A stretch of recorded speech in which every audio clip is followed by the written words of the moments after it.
Despite its similarities to Minecraft, Hytale has a bit more of an unconventional method to crafting and block gathering. So that's why it's my goal to help you all builder newbies get started with building in Hytale.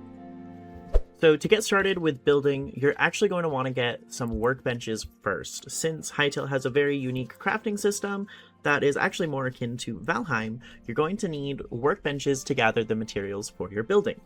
What you're going to need to start is a regular workbench, a builder's workbench, a farmer's workbench, and you're also going to additionally need the furniture workbench. Now, to get these workbenches, you're going to want to gather a few resources first, but they're very easy resources. You're going to need any kind of wood, any kind of stone, probably some rubble, and some fibers, or fiber. Alright, so the two workbenches we can craft immediately is the workbench and the builder's workbench. Now, these are obviously essential, this one being the main workbench for the entire game. This is where we can go ahead and craft our furniture workbench and our farmer's workbench. And the last thing we're going to need from the workbench are these miscellaneous building items right here, which can just add some, I don't know, texture and stuff to your build if you want to mess around with them. So I'm going to go ahead and place down our furniture workbench, our building workbench, and then these farmer's workbench. So the first two are pretty self-explanatory. The furniture workbench is where you can craft all of the furniture in the game, and as well as some wool blocks and some cool decor items. The builder's workbench is actually kind of a unique system where you can go ahead and put in any material that you can build in. It will tell you by highlighting it. And then you can craft individual items, or you can actually go through and craft some of the furniture as well, like this for example. Boop. And then once you craft planks, sometimes you have to craft the item and then put it back in to craft more stuff, but it depends which thing you're working in. Now, the reason we need the farmer's workbench is this is actually how you access all of the grass and dirt type items. So gravel, for example, I'm going to craft a couple of these. If I place this down and we try to dig this up, you just get rubble back, and this is the only way you can craft that rubble into actual gravel. And then we can also do things like vine rug, which looks pretty cool. So that's why you need the farmer's workbench. So the next thing I want to cover is tools for building while you're in survival. Now, they're obviously the pickaxe and the hammer are your most important tools, but the really big deal with those is that they're kind of a nightmare to use if they're lower tier. So my biggest tip here is to actually fast track to iron tools, like, as soon as possible, because iron tools make it at least feasible to build. Otherwise, it's so difficult to experiment because you feel like you're just banging your head against a wall trying to test blocks and stuff. But the other tool that you can use, which you may not have known of, is actually the hammer tool. So we come onto the workbench, go under the tool selection, and you can build a crude hammer. I haven't really realized the difference yet. I'm sure they're going to do something with them eventually. But we're going to craft one of these hammers. And to showcase this, you can actually go ahead and just smash these blocks here. What this hammer does is it cycles through the different block textures that any singular block has. So for example, the marble does not have a different block texture, so that stays the same, but the stone here does have a different block texture, so we can go ahead and break that up if we wanted to. Now, the reason this is so useful is because if you wanted to build something with this, you can actually go ahead and just place down like a bulk amount, so you can make an entire wall basically, and then go through and texture it very quickly just with the hammer. And this can save a lot of time, and it's a very easy like detail trick. But yeah, ultimately getting iron tools is probably the first goal you should have if you do want to be building in survival.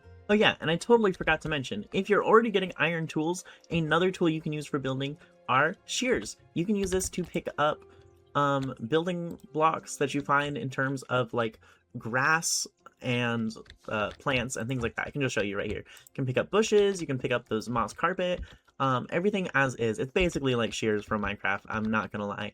But that is another very useful tool if you're building in survival. So next thing I want to get into is all of the different block types that you have to work with. Now, for this tutorial, since I want to show you how to get started into building, I'm going to focus primarily on just some of the wood types that you have access to pretty immediately. There is a lot of wood options, but some of them are harder to get, and if you want more selection to what you can build with, you're really just going to have to explore and see what you can find. Stone types, the most common stone that you can get in the vicinity are just regular stone, basalt, chalk, and marble.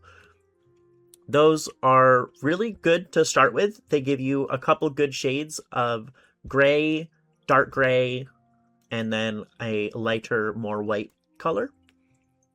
Now, as for the wood types, these are all of the logs and wood types that we have available, accompanied by some of the furniture that they make, and the other like building materials that you can get from them. So you can see all the different log types, the building material you can get from it, and then the furniture that you can make with it. So what I'm going to focus on are the crude wood types, the simple wood types, the tavern, and the lumberjack. So the lumberjack set is actually from redwood planks. The redwood planks you can get from redwood and maple log and blue fig log, but the maple and the redwood are the most common or easy to get because they are around the spawn biome. Next is going to be cedar logs. Cedar is harder to get. You're going to have to explore a little bit more, but they're still not super far away. So if you want this, you can, but it is going to be more difficult to get for you. The easiest one to get is going to be the softwood, which your accessibility to this is going to be aspen and beech log. Beech log is just in a forest like this. The aspen is with like the birch forest, but once you start to see orange leaves, those are going to be the aspen trees. That is how you get crude furniture. Yeah, you can get crude furniture from that as well, but the aspen and the birch are the trees you're going to find in the main biome. You can make lightwood planks, lightwood roof, and lightwood furniture, but then all of the furniture is going to be the crude wardrobe. So these two right here are going to be pretty essential for your building. And then the other most common one is going to be oak log and ash log, and probably not fir log, but possibly. That is how you get hardwood planks, that's how you make simple furniture, and then this hardwood roof and fence. So that's a very quick cover on the different wood types that we have and the furniture that you can make with them. The rest of them is something you're going to probably just want to learn from exploring and building and really messing around with it. But today we're probably going to be using either the redwood planks, if I can find a forest, a fall like maple forest, the softwood planks, and the hardwood planks possibly, and then definitely the lightwood planks. While we are still in creative mode on my creative world, I want to go through a few other tips with you guys that you may not know otherwise, or may have not really thought about. So when we have stairs and we have slabs and we have then the planks that go with them, these can be probably your like most useful tool if you know how to use it well. Now, when most people build, you might just be doing, you know, something like this, and that is totally fine. But if you want to go ahead and do something more like this, that's how you start to add shape to your structures. Or say something like this, you add little divots, because shape makes a build more dynamic, and the more dynamic your building or just art piece looks without kind of branching away from some design rules, that's how you're going to make it look really good. So following some design tips and then also getting into more dynamic features, that's what makes people really get stunned by something. So that's what you really want to look for, because flat things can be fine, but you combat that by making it dynamic with colors and textures. And then smooth things can be fine, and you might make it dynamic by adding shape instead of colors and textures. So there's different things that you can do, but stairs and slabs are so useful. And luckily in Hytale, we actually have pillars. Pillar. We actually have pillars as well. So if you can find pillars that kind of match the colors that you're working with, for example, I can grab chalk and marble, and then also softwood, or not softwood, sorry, lightwood? Yeah, lightwood. You can almost do something like this corner right here. It's not exactly the right color, but from afar, it's close enough that you can use something like just like that to add shape to your build. Alright, and still in our creative world, the next thing I want to kind of introduce you guys to the concept of is building with furniture, but for structural like buildings, like the outside of your building. So for instance, I have this like little shape here. It's just really for an example. I want to take my crude wooden shelves and align the very top of it. You get a little bit more of a incline to the shape, and it's kind of more like a curve rather than like a straight edge, and that can add so much. And then if you want it to be a little bit more dynamic, you can break these two up. Oop, didn't mean to do that. Okay, and then actually add ladders right here. And this might look really simple from here, but if you have this in like a design or stretching out, this can add a lot to what you're doing, especially from afar. So just keep in mind different like combinations of tools that you can use. Furniture is a tool, so that's something that's really fun to experiment. Like, for example, I was thinking it would be cool to do something like this. Also in the side of your building. So keep in mind, furniture can be your best friend sometimes. So now that we have gone through most of the basics to get you started on like everything you need to build, it's time to actually build and put that in practice. And I want to quickly build something in this little cliffside I saw because the framing just looks excellent, and I thought this is a perfect opportunity for me to walk you guys through my process and give some tips along the way. So the very first tip is finding the spot you want to build. This is going to frame a structure perfectly. It gives me inspiration, and it's going to make whatever I build look kind of like a centerpiece here. So sometimes just framing what you're going to do can be a extremely important first step.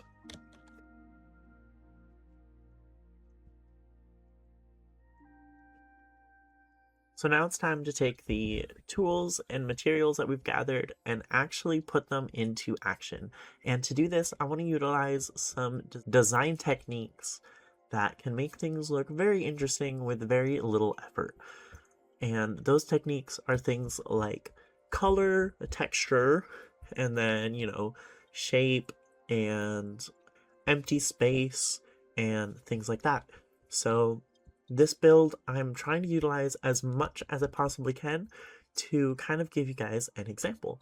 One of the things I did here is actually use some very similar colors, but different shades. This creates clear distinctions between the different parts of the build, and then also creating contrast between the back building, which I kept very flat and rigid, and the front building where I kept a lot of detail and shape. Things like this create clear distinctions, which creates a very dynamic composition. And composition is what we're going for, creating a cool, good-looking, interesting composition. We can do this also by utilizing empty space, negative space, and things like that. So we can create negative space and empty space, again, with colors, contrast, or just literally empty space.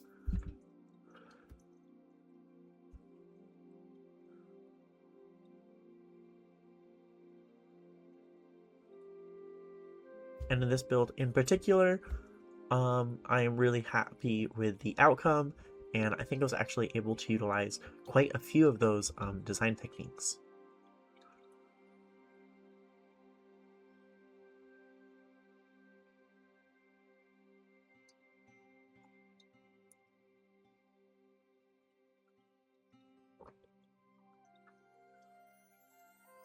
Some of the biggest things to note is no.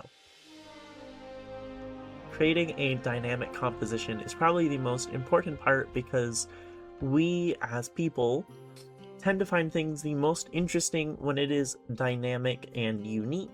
Kind of, for example, it's like when you're doing an art piece, it's a lot more dynamic making a character who is actively completing an action versus a character that is standing completely still. We can also achieve things like this with little details, adding character to a build, and adding motion to a build however we are able to. So now I hope y'all see what the end results look like, and I hope you are as happy with this as I am. I didn't worry about the back, this is a demonstration, I ain't doing all that. But as far as the front looks, I can show you right now what I mean by coming over to this side and seeing it as a focal point. It just looks so good, especially if you're from a distance and you're just kind of coming in or coming into your home. You get to see this view and it looks awesome. I think there's one thing I would change really quickly, actually, because this is bugging me a little bit. The asymmetry here sometimes works, but I think the color difference plus the asymmetry just isn't what I want right now. So if we do that, yeah, that's perfect. That's perfect. So when we're far away and we're coming home from a long day or a long journey, bam, we got our home right there. It looks awesome. What I really went for with the dynamicness, I think worked really well between the different colors, the contrasts, similar colors, different shades, the height differences, the shape differences, the texture differences. I think this came out great, and I think this is a really good example of how you can use few materials, a very small structure, and very basic design tips to make something look awesome. So thank you all so very much for hanging out with me today. I really hope this was able to help you. If it was, please let me know, and please let me know what other things you may want to see on the channel. Have an awesome day. I will see you all next time. Bye bye!